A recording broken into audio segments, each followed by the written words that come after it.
O Senhor esteja convosco. Proclamação do Evangelho de Jesus Cristo segundo Lucas.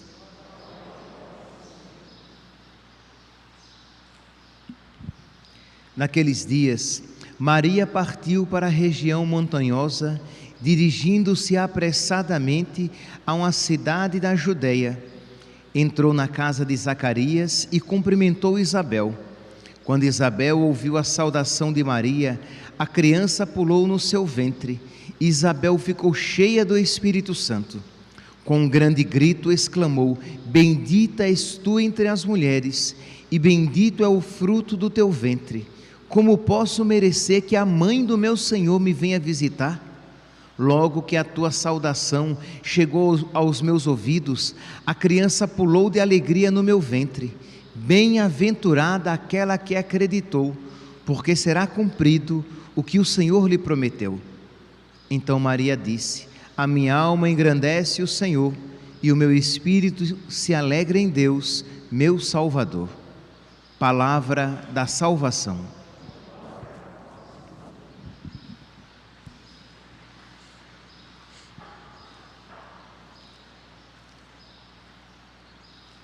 Caríssimos irmãos e irmãs, estamos celebrando a padroeira da América Latina, Nossa Senhora de Guadalupe.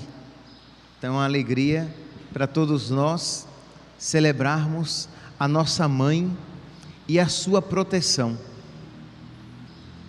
A Virgem Maria apareceu em 1500, no dia, a sua primeira aparição, não ainda o milagre do manto do índio, né, em que a sua imagem fica impressa, mas a sua primeira aparição foi no dia 9 de dezembro de 1531. O México estava ainda, na sua grande maioria, tomado pelas pessoas que seguiam as religiões astecas. Então, muito do México ainda era pagão, e Nossa Senhora então aparece a um índio sexagenário.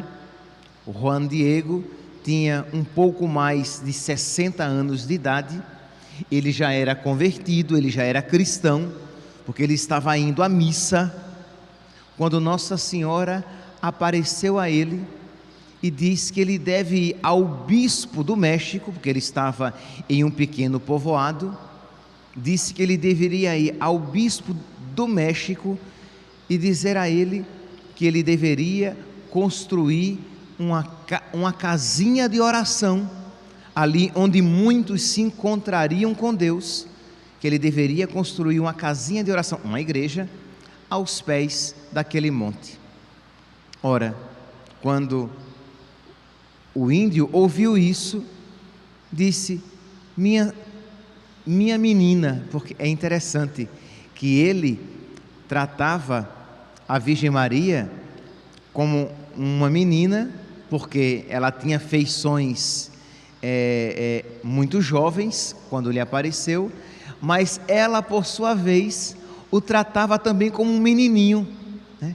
Ela o chamava de Juan Dieguito ou Juanito, né? Juan Diego, então ela botava o diminutivo, ou em Juan, Juanito, ou em Diego, Dieguito. São Juan Diego, né? Foi canonizado pela igreja, teve as suas virtudes reconhecidas. Pois bem, e ele disse: minha menina, quem sou eu? O bispo não vai acreditar. E aqui, meus santos, é o mistério da eleição de Deus que acontece, né, sem os méritos pré-existentes, isto é, Deus, por meio da Virgem Maria, havia escolhido aquele índio. Ele se via tão pequeno e tão incapaz daquela missão, mas foi ela quem escolheu. Pois bem, então ela disse: vá. Ele vai. E é claro, meus santos, que o bispo não acredita. E fez muito bem em não acreditar, porque não se pode acreditar de cara. Como é que chega alguém e diz: olha, Nossa Senhora me apareceu, está me mandando construir uma igreja, e está mandando o Senhor construir uma igreja.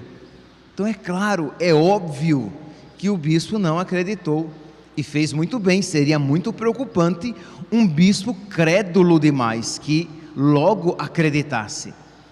Disse: olha, nós conversaremos uma outra hora. Ele volta então para Nossa Senhora, naquele mesmo dia, era um sábado, 9 de dezembro de 1531, diz: minha menina, palavras suas, Senhora, menorzinha das minhas filhas, minha menina, expus tua mensagem ao bispo, mas parece que ele não acreditou. Eu peço à senhora, manda uma pessoa mais importante, quem sabe ele vai acreditar. E Nossa Senhora respondeu: menor dos meus filhos, rogo-te encarecidamente que tornes a procurar o bispo.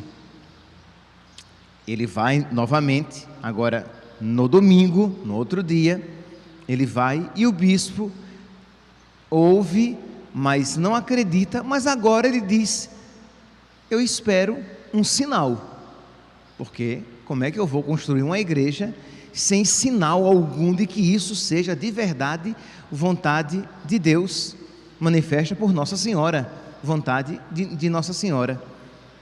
E o índio retorna, sabendo que o bispo queria. Eu vou aqui resumir, porque eu quero falar que é mais a respeito do manto. Pois bem, o índio retorna a Nossa Senhora, e Nossa Senhora o espera no outro dia, na segunda-feira.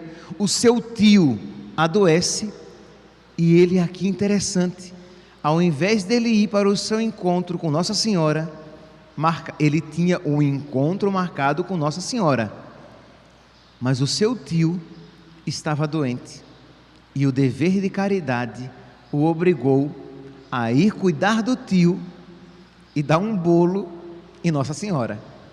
Ele não foi para o encontro com Nossa Senhora, porque o tio estava doente. É interessante que o Evangelho de hoje nos mostra a Virgem Maria que vai cuidar de Isabel. Pois bem, o índio então vai cuidar do tio, Nossa Senhora, e ele vai por um outro caminho para não se encontrar com Nossa Senhora. Nossa Senhora vai, o pega no meio do caminho e diz: por onde é que você está indo? E ele olha para ela todo descabriado e diz: minha mãe. Quando ele começa a querer se explicar, ela diz: ouve e entende bem uma coisa, tu que és o menorzinho dos meus filhos, o que agora te assusta e aflige não é nada. Isto é, o que é que o afligia? Era a doença do seu tio. Aqui estou resumindo bastante, aqui já é terça-feira, porque ele vai segunda, o seu tio está bem doente, o seu tio pede um padre, e ele vai agora à procura de um padre para que dê a ele, ao tio, os últimos sacramentos, porque ele estava morrendo. E Nossa Senhora diz: o que te assusta e te aflige não é nada, não se perturbe o teu coração, nem te inquiete coisa alguma. Não estou aqui, tua mãe? Interessante, meus santos, que essa frase de Nossa Senhora para o índio é uma frase para todos nós. Não estou aqui, tua mãe? Isto é, não se aperreie em vão, confie na minha materna proteção. Não estou aqui, tua mãe? Não estás sob a minha sombra e o meu olhar?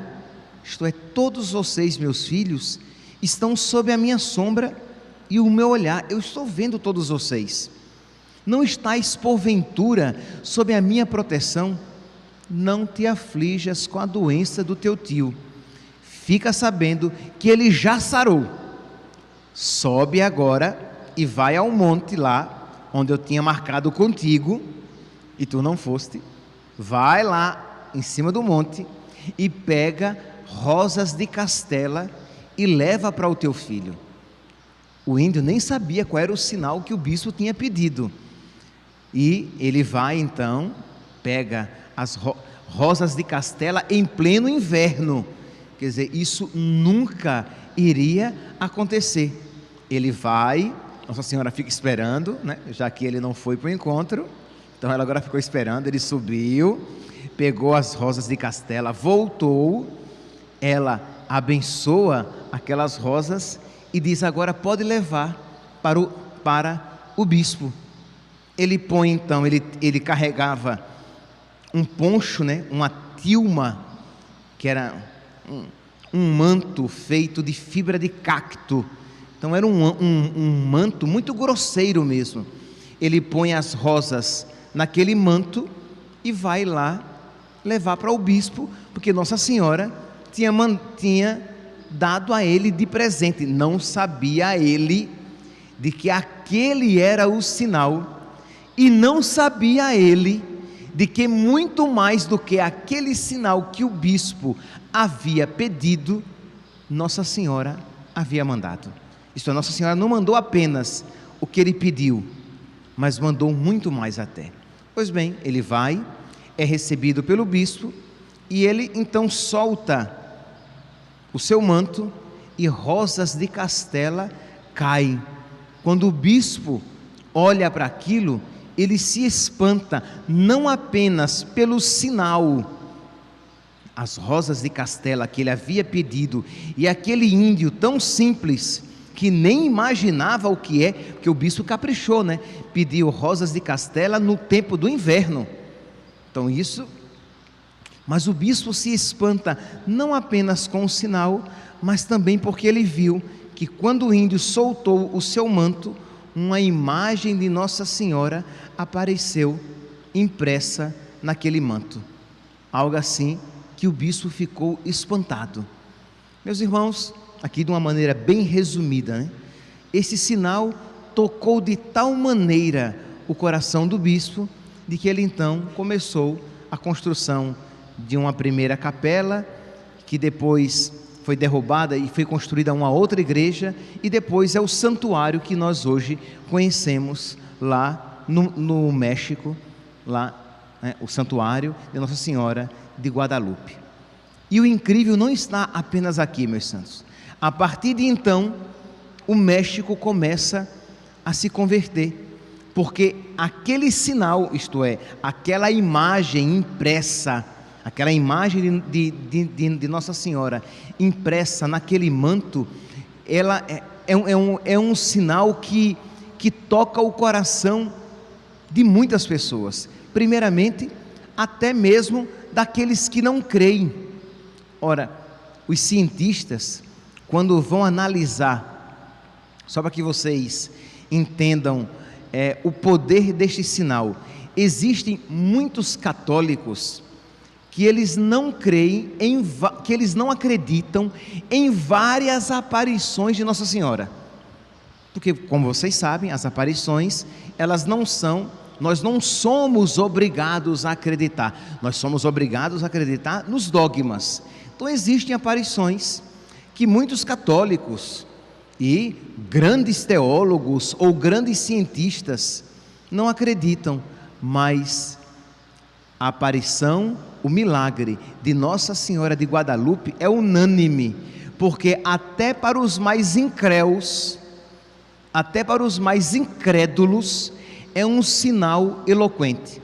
Primeiro, nós estamos há quase 500 anos desde a aparição, e aquele tecido grosseiro, porque uma tilma, né, aquele manto feito de fibra de cacto, é grosseiro, e ele continua em perfeitas condições ainda hoje.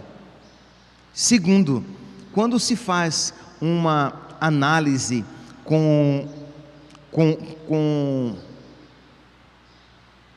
esqueci a palavra, me vem com lentes poderosas, com lentes de aumento muito, muito potentes, se vê que a imagem impressa está como que sobreposta ao manto e não grudada no manto, porque quando você pinta algo em um tecido, a tinta ela fica incrustada, né? ela se entranha naquele tecido. Pois bem, é como se aquela imagem estivesse, isso, numa distância de milímetros. A imagem está como que sobreposta e não grudada naquele manto. E os próprios cientistas, muitos deles não católicos, ficam espantados com aquele sinal. Segundo, a imagem não tem marca de pincel.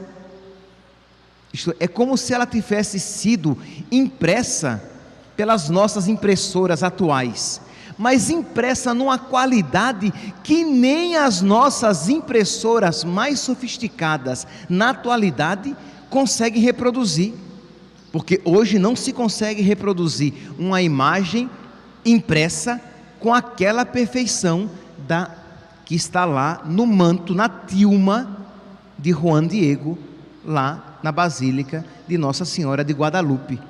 Então, como é que isso foi feito?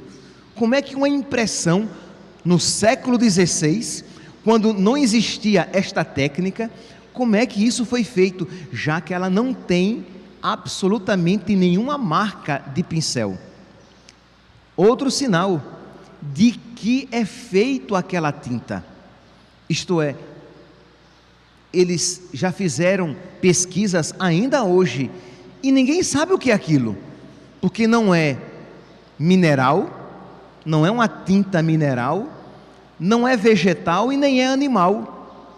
O que é isso? De que material ela é feita? E ninguém sabe explicar, ainda hoje. Que mais de... sim, esse outro aqui que é eloquente, com uma lente de aumento, um cientista oftalmologista aumentou 2.500 vezes os olhos da imagem de Nossa Senhora de Guadalupe no manto. Aumentou 2.500 vezes. E nos olhos da imagem de Nossa Senhora de Guadalupe, aquela cena do bispo com as outras 12 pessoas presentes na sala, aquelas pessoas estão impressas nos olhos da imagem. Então, quem é que conseguiria pintar com perfeição todas aquelas cenas nos olhos de uma imagem que os olhos tiveram que ser aumentados 2.500 vezes? Então, aqui já são sinais claros que aquilo não pode ser humano. Então, mas, como nós sabemos, né, meus santos, para quem crê, poucos sinais, ou melhor, nenhum sinal é necessário. Para quem não crê, nenhum sinal é suficiente. Então, muitos hoje em dia ainda, diante de um sinal tão eloquente, ainda não se curvam para ver ali a mão de Deus, um presente de Nossa Senhora, para que nós nos voltemos para Nosso Senhor. E eu dizia ontem, na homilia de ontem, que os sinais de Deus, eles não são apenas demonstrativos. Lembra que eu convidava vocês ontem a pedir a Deus que lhe abra os olhos para que vocês vejam os sinais de Deus em suas vidas? Pois bem, os sinais de Deus, eles não são apenas ilustrativos, demonstrativos, mas eles têm algo em si. Quando Deus nos dá um sinal, Deus nos dá conjuntamente a graça de que nós necessitamos para que nós nos deixemos mover por aquele sinal, para que haja uma transformação dentro de nós por meio daquele sinal. Então, se Deus me dá um sinal de que Ele me ama, Deus conjuntamente me dá o amor, para que eu, amado por Ele, o ame de volta. Quando Deus me dá um sinal, convidando-me a uma mudança de vida e a uma resposta mais generosa da minha vida para com Ele, Deus me dá conjuntamente aquele sinal, a graça de que eu necessito para ser mais generoso com Ele. Quando Deus me dá um sinal, convidando-me a ter uma fé maior, a crer no amor de Deus e a confiar mais na sua providência na minha vida, Deus me dá conjuntamente a graça para que a minha fé cresça e a minha confiança aumente. Não sou eu, como é que diz Nossa Senhora? Não estou aqui, eu, a tua mãe, tu não estás sob a minha sombra, sob o meu olhar, não estás porventura sob a minha proteção. Isso que Nossa Senhora diz a respeito dela, é claro, é óbvio, né, meus santos, que se aplica superlativamente a respeito de Deus. Nós estamos sob a proteção de Nossa Senhora e sob a proteção de Deus. Nós estamos sob o olhar de Nossa Senhora e sob o olhar de Deus. Então, mesmo quando a dificuldade nos visita, um problema nos acontece, nós não podemos permitir que isso nos tire a fé.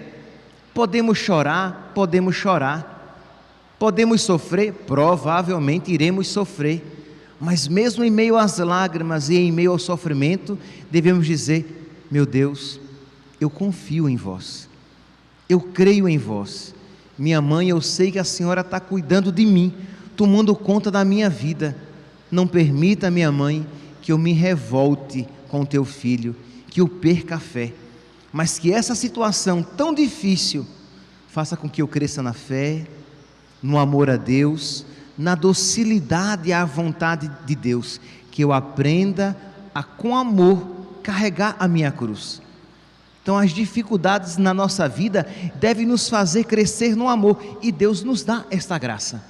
Pois bem, então, diante daquele sinal, até que alguns homens letrados, homens inteligentes, homens cheios de cultura, se converteram, mas o sinal foi infinitamente mais eloquente entre os índios. Lembra que o México aqui estava num período, ainda era um México quase que pré-cristão. A grandíssima maioria ainda seguia a religião pagã asteca. Só que começou a se espalhar entre os índios que uma imagem de uma princesa asteca tinha aparecido. Sim, que Nossa Senhora de Guadalupe, ela está vestida como princesa asteca. E aí os astecas quiseram ver que imagem era essa, e eles começaram a visitar aquele quadro, e eles ao contemplar aquele quadro, eles viam que ela era a mais bela de todas as princesas astecas que eles poderiam imaginar, que era retratada ali uma virgem e grávida. Como é que os índios vendo, como é que ela poderia ser virgem e grávida? Virgem porque ela estava com os cabelos soltos, próprio das virgens, mas grávida porque ela trazia um laço sobre o seu ventre, sinal das mulheres grávidas. Ela tinha uma lua sob os pés. Para nós cristãos, tranquilo, nós vemos um sinal bíblico, mas para os índios, que sabiam que o nome México significa no centro da lua, era um sinal de como que ela estivesse no centro do México. Ela estava revestida de sol, vestida de sol. A imagem de Nossa Senhora de Guadalupe, né, traz aquele esplendor do sol com o qual ela está vestida. Para nós cristãos é um sinal bíblico, ela está revestida de Cristo, mas os índios entenderam que ela era maior até mesmo do que o Deus Sol que eles adoravam. Ela trazia no seu manto várias folhas, flores, mas ela tinha em cima do seu ventre uma flor de 4 pétalas que eles chamam de Norui Olim.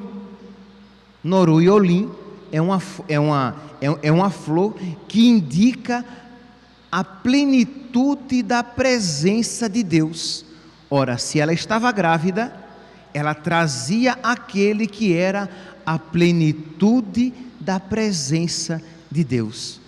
Então, aquele sinal era eloquente demais. E aí, meus santos, imagine que ao ver aquilo, foi algo tocante para os índios, mas eles começam a se converter drasticamente. Ora, que eles tivessem achado bonita aquela imagem é uma coisa, mas que em algumas décadas, todo o México tenha se convertido, era como que milhares de pessoas se convertessem por dia. Isso não é humano. Vocês percebem que não tem uma explicação humana. Como é que eles, ao verem aquela imagem, eles já se sentiam motivados a se entregar totalmente a Deus, a abandonar a religião asteca e a seguir o cristianismo. A conversão do México é algo assim miraculoso, porque, repito, em décadas, todo o país, quase todo o país se converteu. Percebe, meus santos, qual é o sinal que Deus quer nos falar neste dia? Que Deus quer que todos os homens se salvem e cheguem ao conhecimento da verdade. O Deus que quis que todo o México se convertesse é o Deus que quer também que nós nos convertamos. O Deus que quis que aqueles índios abandonassem as práticas pagãs e abraçassem Cristo e o seu Evangelho, é o Deus que quer que nós também abandonemos tantos ídolos e idolatrias no nosso coração e abracemos de verdade o Cristo.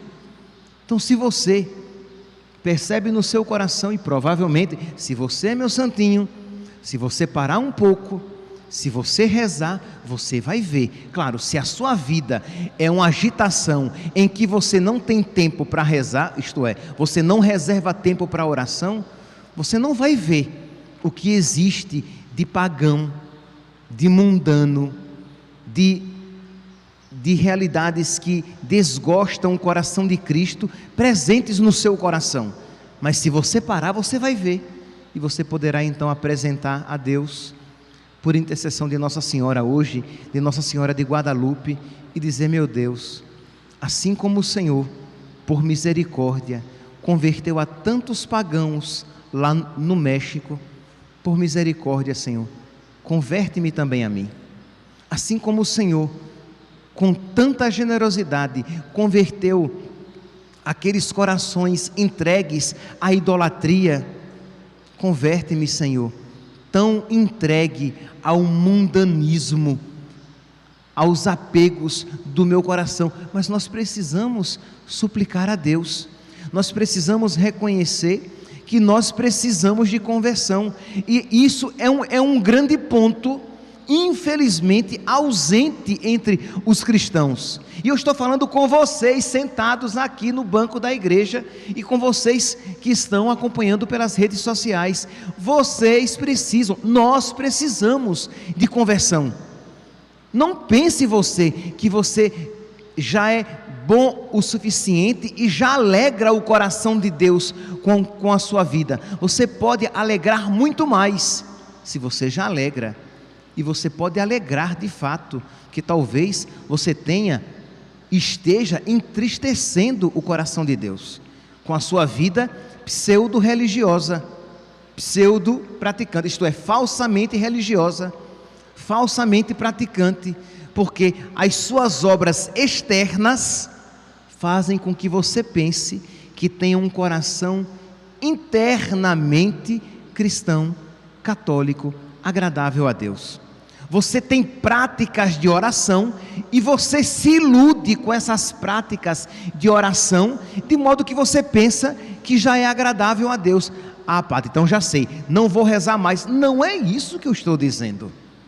É claro que você deve continuar e melhorar as suas práticas de oração, mas cuidado, não se iluda. Tem muita gente, e muita gente mesmo, que reza todos os dias, e é um demônio. Tem muita gente, e muita gente mesmo, que tem práticas religiosas e é muito desagradável, entristece muito o coração de Deus. Pegando um exemplo histórico, peguem os fariseus. Os fariseus, eles rezavam várias vezes ao dia, e eram a raça de víboras, sepulcros caiados. Então não se engane, desconfie de você mesmo. Lembra que o caminho espiritual é sempre esse: desconfiar de si mesmo, confiar em Deus, desconfiar de si mesmo. Desconfie de você mesmo, de você mesma. Não se agarre: mas eu rezo o terço, mas eu vou à missa, mas eu faço tal novena. Continue rezando o seu terço e procure rezá-lo melhor. Continue indo à missa e procure participar cada vez com mais devoção. Continue fazendo as suas novenas e faça cada vez mais, com cada vez mais piedade.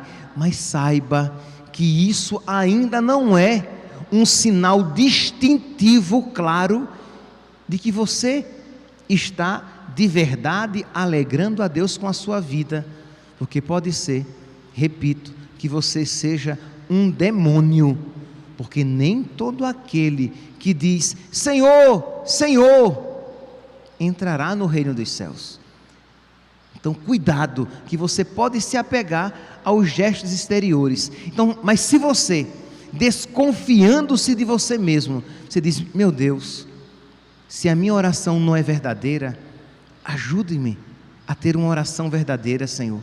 Se a minha piedade é falsa, por misericórdia, Senhor, ajuda-me a ter uma piedade que te agrade. Se eu estou iludido, Senhor, pensando que estou no caminho certo, põe-me, Senhor, no caminho certo, por misericórdia, Senhor, e arranca do meu coração toda falsa segurança, todo orgulho, Senhor, que eu espere tudo de Ti e desespere tudo de mim, que eu não espere nada de mim. Eu sou um miserável pecador, mas que eu procure cada vez mais corresponder com a graça de Deus, mas que no final das contas eu espere tudo de Ti. Pois bem, continuemos aqui. Então, esse sinal eloquente, crê em Deus Pai, já vou terminar, mas hoje é sábado, né? Pode demorar um pouquinho mais, né? Mas já vou terminar. Então, esse sinal eloquente, o México todo se convertendo, é claro que o diabo não estava feliz, né, meus santos? E aí, em 1785, quando restauradores estavam limpando ao redor da imagem, porque, repito, a imagem continua viva, até então viva e intacta, os restauradores derrubam sem querer mais de 1 litro de ácido nítrico sobre a imagem, sobre aquele manto feito de fibra de cacto. Então vocês podem imaginar, quem conhece um pouquinho de química sabe o quanto o ácido nítrico é corrosivo. Ele foi derramado sobre toda a imagem. Mas o incrível, meus santos, é que, embora no momento a imagem não foi corroída, ela ficou embaçada, e em 30 dias ela se auto-regenerou, sozinha. A imagem hoje está sem sinal nenhum. O tecido ao redor continua manchado, mas a imagem em si não. Mas o diabo, ele não se dá por vencido. Muito bem, em 1921, um homem coloca 29 granadas aos pés da imagem, meio às rosas que ele havia levado, ele colocou 29 granadas. Meus santos, quando as granadas explodiram, as janelas da igreja foram arrancadas. Tinha um genuflexório de granito, de mármore, junto à imagem, não ficou nem o pó do genuflexório. Os candelabros e o crucifixo foram contorcidos e lançados à distância, e a imagem ficou intacta. A imagem está intacta. As janelas arrancadas, o genuflexório de pedra totalmente destruído, os candelabros de bronze e o crucifixo de bronze contorcido, retorcido, distorcido, e a imagem intacta. E um último sinal que para mim, esse é um sinal muito poderoso, né? Mas para mim, esse último sinal é o mais bonito, talvez pela sua singeleza. A tilma, o manto, como eu falei a vocês, é feita de fibra de cacto, né? Então é um tecido grosseiro, né? É um tecido tão grosseiro que aquele linhão nosso é macio até comparado a ele. Então é um tecido grosseiro, mas onde a imagem está sobreposta, aquele tecido se tornou macio como a seda, que é um sinal claro de que onde a mãe chega, ela torna o que é feio, belo, o que é áspero, macio, o que é resistente, dócil. Aquele tecido tão rústico se tornou tão fino e delicado. É a nossa alma, meus santos, que acolhendo a nossa mãe, pode se tornar assim. Hoje é sábado e é dia de Nossa Senhora de Guadalupe. Então é um dia especial, porque é o dia da nossa padroeira, mas é também um sábado, um dia que nós católicos voltamos o nosso coração e a nossa mente para Nossa Senhora. Talvez o seu coração seja como esta tilma de fibra de cacto, um coração grosseiro, um coração resistente a Deus, um coração feio até, mas que você pode, meu santinho, pedir a Nossa Senhora que visite o seu coração e visite a sua alma.